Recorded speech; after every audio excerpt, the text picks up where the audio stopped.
IPL 2026 సీజన్లో SRH play ఆఫ్స్కు దూసుకెళ్లింది. సోమవారం చెన్నై వేదికగా చెన్నై సూపర్ కింగ్స్తో ఉత్కంఠగా సాగిన మ్యాచ్లో సమిష్టిగా రాణించిన ఎస్ఆర్హెచ్ 5 వికెట్ల తేడాతో గెలుపొందింది. ఈ విజయంతో ఎస్ఆర్హెచ్ ప్లే ఆఫ్స్ బెర్త్ను కన్ఫర్మ్ చేసుకోవడమే కాకుండా గుజరాత్ టైటన్స్ కూడా క్వాలిఫై అయింది. ఇక ఈ ఓటమితో సీఎస్కేకు అవకాశాలు కష్టంగా మారిపోయింది. ప్రస్తుతం 13 మ్యాచ్లాడిన ఎస్ఆర్హెచ్ 16 పాయింట్లతో మూడో స్థానంలో ఉంది. ఇదే సమయంలో గుజరాత్ టైటన్స్ కూడా 13 మ్యాచ్లలో 16 పాయింట్లతో రెండో స్థానంలో కొనసాగుతుంది. ఇక నెట్ రన్ రేట్ పరంగా చూసుకుంటే గుజరాత్ కంటే ఎస్ఆర్హెచ్ కాస్త వెనుకబడి ఉన్నా ఇద్దరికి సమాన పాయింట్లు ఉండడం, మిగిలిన జట్ల సమీకరణాలు మారడంతో ఈ రెండు టీమ్స్ ప్లే ఆఫ్స్ టికెట్ను దక్కించుకున్నాయి. ఇప్పుడు కేవలం ఒక్క ప్లే ఆఫ్స్ బెర్త్ కోసం మాత్రమే పోటీ నెలకొంది. ఇక ఫోర్త్ ప్లేస్ కోసం మిగిలిన జట్ల క్యాలిక్యులేషన్ ఒకసారి చూద్దాం.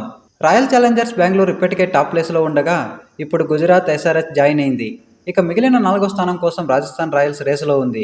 రాజస్థాన్ నెక్స్ట్ 2 మ్యాచ్ల్లో గెలిస్తే 16 పాయింట్లతో ప్లే ఆఫ్స్లో అడుగుపెడుతుంది. ఒకవేళ రాజస్థాన్ ఒక మ్యాచ్ ఓడిపోయి ఒక మ్యాచ్ గెలిస్తే 5 జట్ల మధ్య మళ్ళీ ఓరావోరి పోరు మొదలవుతుంది. ఇక చెన్నై సూపర్ కింగ్స్ ప్లే ఆఫ్స్ను చేరుకోవాలంటే సమీకరణాలు ఎలా ఉందో ఒకసారి చూద్దాం. ప్రస్తుతం సీఎస్కే 13 మ్యాచ్ల్లో 12 పాయింట్లతో 6వ స్థానంలో ఉంది.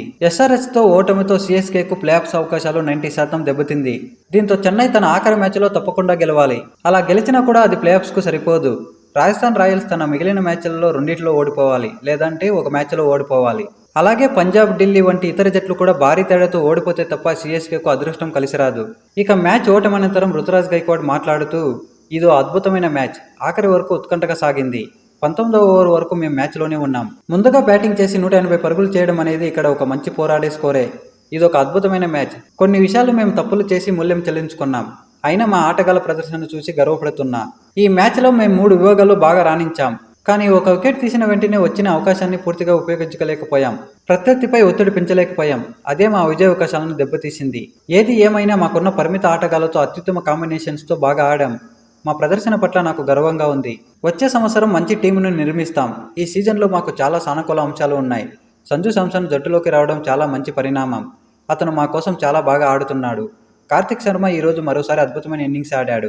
అయితే ప్లేయింగ్ 12లో ఆడాల్సిన కొందరు కీలకమైన ఆటగాళ్లు ఈసారి దూరమయ్యారు. కానీ గత ఏడాదితో పోలిస్తే ఈ సంవత్సరం చాలా మెరుగ్గా ఆడాం. వచ్చే ఏడాది మరింత బలమైన జట్టుతో బరిలోకి దిగుతాం అని రుతురాజ్ గైక్వాడ్ చెప్పుకొచ్చాడు.